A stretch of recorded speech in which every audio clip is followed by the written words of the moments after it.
So as we're all looking at the year ahead, a lot of us are probably wondering, how do I unlock my real potential? Well, today we're going to dive into some incredibly powerful, timeless wisdom from the one and only Jim Rohn to figure out exactly how to do that. Let's get right into it.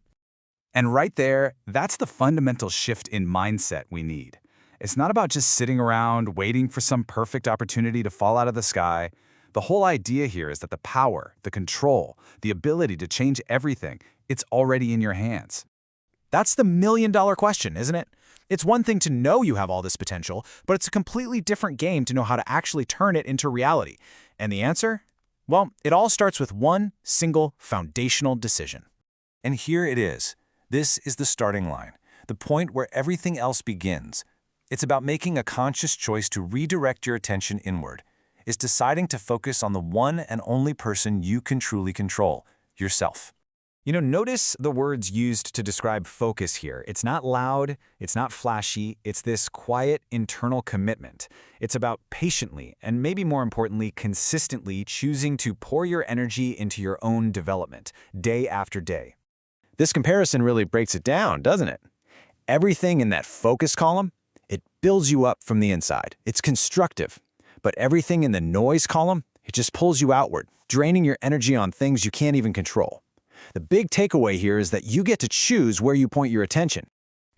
We so often get this completely backwards. We think we need to wait until we feel motivated to start working. But the real secret is that the act of focusing, the act of working, that's what creates the motivation. Just the simple act of starting, of putting in a little effort, is what gets the whole engine going. Okay, so you've decided to focus. Great. But what does working on yourself actually look like in the real world? Let's break down how to turn this idea into actual, concrete action. I absolutely love this metaphor. It's so true. You can read every single book ever written on strength training, but your muscles won't grow one bit until you actually pick up the weights. And personal development is exactly the same. It's not some thought experiment. It's about application, it's about action, it's about doing the work. And here is the 4-step game plan for putting this into practice. It all has to begin with honest self-awareness. No sugarcoating, no excuses. Once you know your starting point, then you can consciously build that growth mindset. That mindset then gets put into action through disciplined daily habits, which finally leads to the last step, taking total ownership of your life and your choices. See how each step builds on the one before it? This is so freeing. Seriously, the race is only against yourself. Forget what everyone else is doing on social media. Forget what's happening in their careers. The real measure of your progress is so much simpler. Are you just a little bit better, a little bit smarter, a little bit stronger than you were yesterday? That's it. All right, so a plan and focus are essential, but they need fuel to run. And that fuel is good old-fashioned hard work, but maybe not in the way you usually think about it. This just nails it, doesn't it? Having a natural talent for something is a fantastic starting point, but it's nothing more than potential. It's the consistent application of effort. That's the hard work that actually moves you from the starting line to the finish line. Potential alone will leave you sitting in the driveway. So let's redefine what hard work really means, because it's not about burning yourself out. It's about consistency over some crazy short-lived intensity. It's about being smart and purposeful with your effort. It's about understanding that struggle actually builds your character. And it's about seeing sacrifice not as a loss, but as an investment in your future self. So you've got your focus, your foundation, and your engine is running, but there is a huge obstacle that's going to try and stop you at every single turn, and that enemy is distraction. What a powerful image, right? Just think about it. Your goals, your dreams, those are the beautiful flowers you're trying to cultivate. And every notification, every mindless scroll, every piece of drama is a weed that's actively trying to choke the life out of what you're building. You have to become a ruthless gardener for your own mind. And this is a really important distinction to make.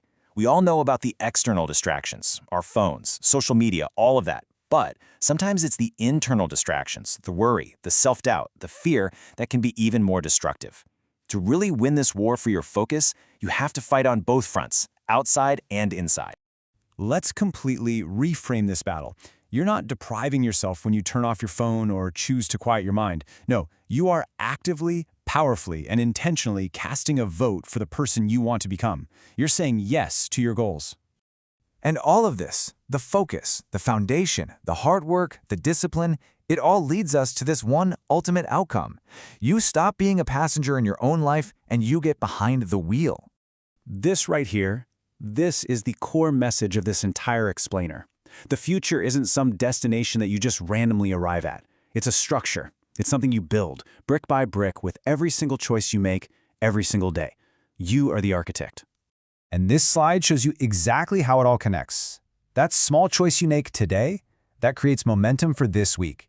And that weekly momentum, when it compounds over and over, creates a total transformation by this year. The future isn't built someday. It's being built right now.